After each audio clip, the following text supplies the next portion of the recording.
That's one way of thinking about it. Now, of course, Simba and what's the girl's name?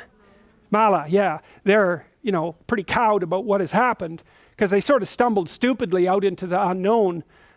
They stumbled foolishly out into the unknown. And this actually highlights another Jungian archetype, and that's the archetype of the trickster. And the trickster is like the Joker in the king's court. And the trickster is someone who will be or play the fool.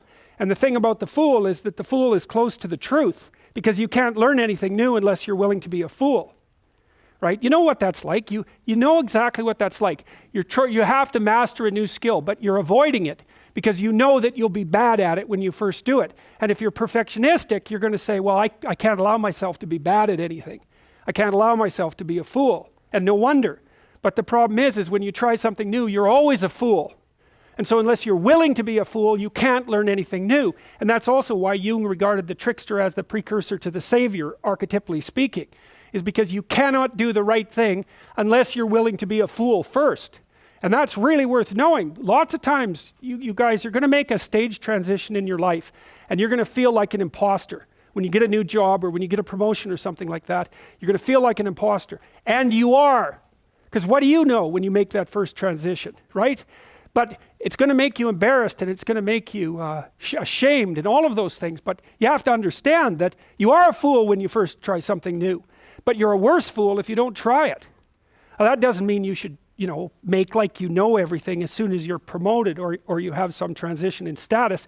That's foolish, of the wrong sort. But to know that you have to be fallible in order to progress is an unbelievably useful thing. It can free you up.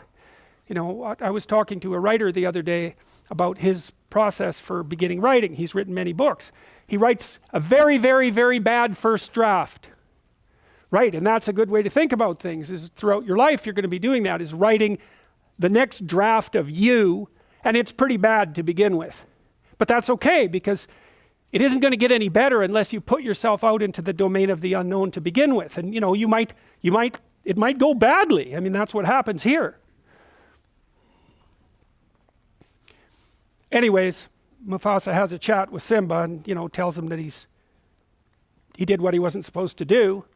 Although, even in that situation, Mufasa's discipline is paradoxical, because there's part of him, because he's reasonably wise, that knows that breaking the rules like that is actually necessary. Even though you still have to say, play by the damn rules. You have to leave that door open so that the rules can be broken an appropriate amount.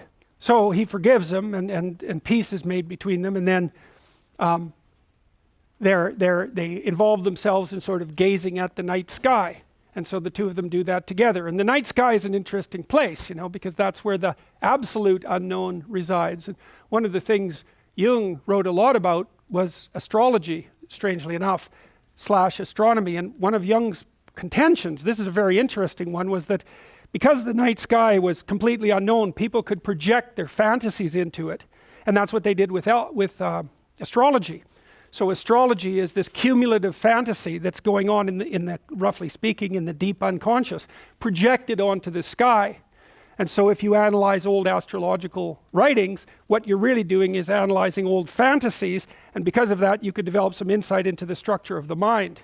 And so he did the same thing with alchemy in his later writings, which are very, very difficult to understand, but extremely worthwhile.